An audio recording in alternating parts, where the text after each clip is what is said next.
Hello, it's Reese. So I thought I'd make a small video about how it is to be an MOS-T in your basic training going into AIT. So short story, we had probably 3 MOS-Ts in my company during basic training. We were allowed to talk to them, we were allowed to get help from them, we were allowed to ask them questions, but we were not, the basics of they're not being treated any differently than anyone else. So having that said, when you get to AIT, that's when things kind of change. So in AIT, we had 3 MOS-Ts. One of them went with me to this fort. They were in our barracks. They were in the male barracks. They were with our platoon. They were in our class. They were in everything. They came over here with us. The group that left. What happened was they pointed out that, or he went to our first sergeant and said, "I'm an MOS-T. Can I get my own accommodation?"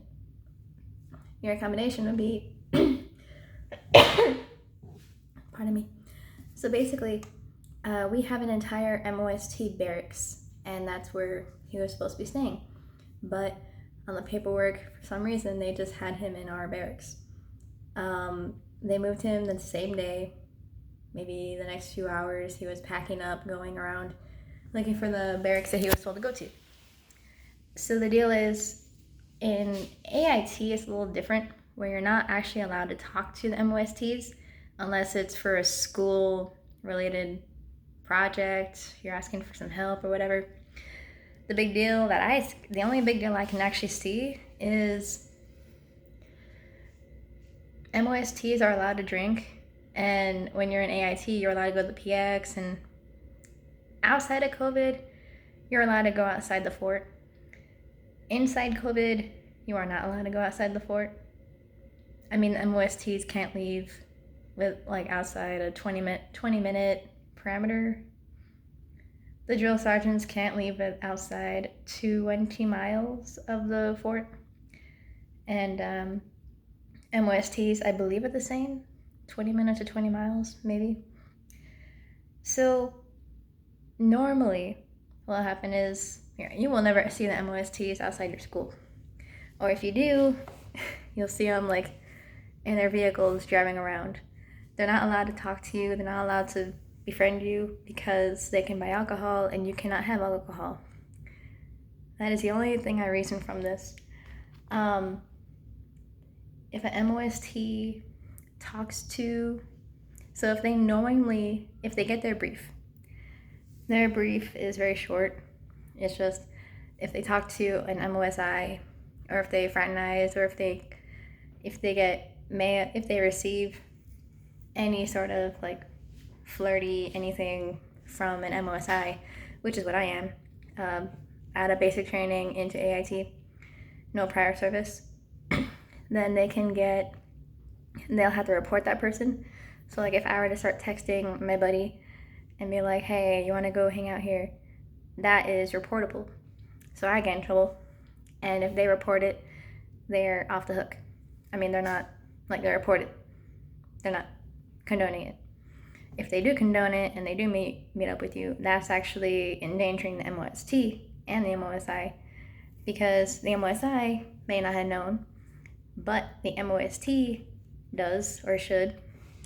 In their briefing, they're told they can get all these punishments. Ours was told that if he were to be talking to any one of us outside of school or had us on social media or whatever, anything else, that they can get checked out of the Army, basically. And all of us thought that was kind of extreme. But the deal is, there's things that MOS-Ts are able to do that we're not. And there's things that MOS-Ts probably knew how to do when they were in their basic training, even if most of the time it's people who re-up into the Army. So they're already in the Army, but they do more years.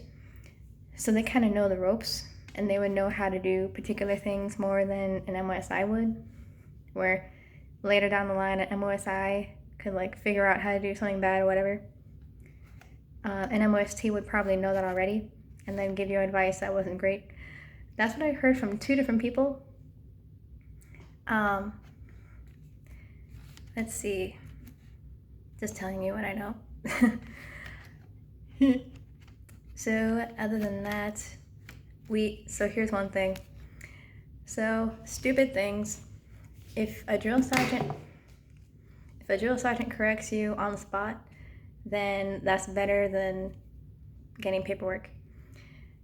Yeah, push-ups kind of suck, but if you do them and you don't get a write-up, that's a good day.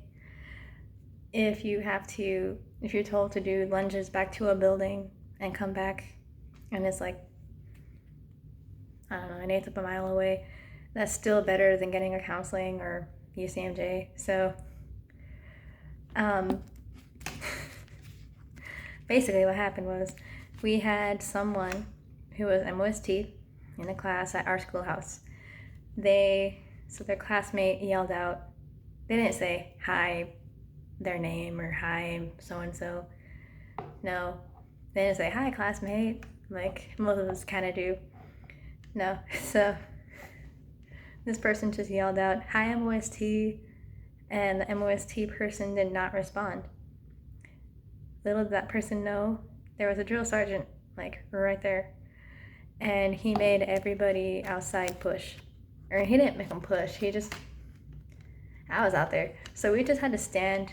So we were staying at attention, waiting to go to lunch. And he made everybody in that little area begin in front leaning rest. The push-up position, if you don't know. And he gave us a small lecture on, he's been in AIT before. No, he's been in basic training before. He's not an AIT. And he earned his right to be a private or a soldier or a sergeant or whatever. And all of us are just, yes, drill sergeant. And then he had us there for 10 seconds, maybe 20. And all of us are like, dang it. And apparently nobody heard who yelled that out. So all of us are just like, who said hi to him? We heard it, but we didn't know who did it. It was me. I didn't see the drill sergeant. But then also they're saying, why would you say hi if you know you can't? I was like, I don't know, man. I mean, I had no excuse because you're only allowed to talk to the person inside your classroom. And we were outside the building. So that was my bad. Don't be like me. Don't do what I do. Don't do what I did. Just learn from my mistakes. One big thing is you can learn from everybody's mistakes and the consequences that follow. And I tell you that if you can ever do physical punishments over paperwork, that is better, because a lot of times they will lose your paperwork. You know, the one that says when you can stop doing your punishment, they'll lose that paper. And you're just on extra duty for who knows how long. I ain't never been on extra duty before. Don't plan on it. Never actually done extra duty. Never had a bad counseling. So I don't know why they call it bad counseling when there's only one kind of counseling, but they call it a bad counseling. What happens with counselings is, so like you have a face badge when you're in AIT or something, and if you get a counseling that's bad, like mostly what kills people is FTR, which is failure to report. And if you get one of those, you lose your face badge, you get a white badge, meaning you go back to having no privileges except going to the PX, your barracks, schoolhouse, DFAC, where if you're like phased up, you can go. Right now during COVID, you can't do anything because everything is closed. But normally you were able to go to the shooting range, horseback riding, golf course, disc golf. We have disc golf here. I don't know how you play it, but you have one here. And you can go for walks, you could go different places. Outside of COVID, you could have gone to the PX every day after school. Right now, if you want to do that, you have to be phase 5 plus, which is Phase 4, basically do nothing. You're not really able to do anything. Phase 5, you could do things on post. Phase 5 plus, you can do things on post and outside post. But right now it's Phase 4, you do nothing. Phase 5, you do nothing, but you can wear your civilian clothes. Phase 5 plus, you do nothing. You can go to the PX every day after school if you want to. You can wear civilian clothes and then go to bed. So basically everybody is a Phase 4 because we're not. It's not that you're not able to do anything, it's that nothing is open. So there's nothing you really can do that's fun. But if you find fun in different things like going to the park, most of the parks are closed. So if you find one open, you could go to that one park. If you're Phase 4, you just can't do anything. So that's the punishment. That's the counseling. If you get FTR, you get phased down to Phase 4. You lose all your privileges, which right now your only privilege is actually being able to wear your civilian clothes, and that's about it. So yeah, that's about it. So yeah, MOS-Ts, you're not allowed to talk to them that I know of. They can get in trouble, you can get in trouble. Don't get them in trouble, because why would you do that? Why would you get someone in trouble who did nothing to you? Even so, why would you even bother? Don't flirt with them, don't get them in trouble. Don't get them in trouble. They can get kicked out, you can get kicked out. I don't know about you, but you're gonna get like your own separate punishment for being a dick.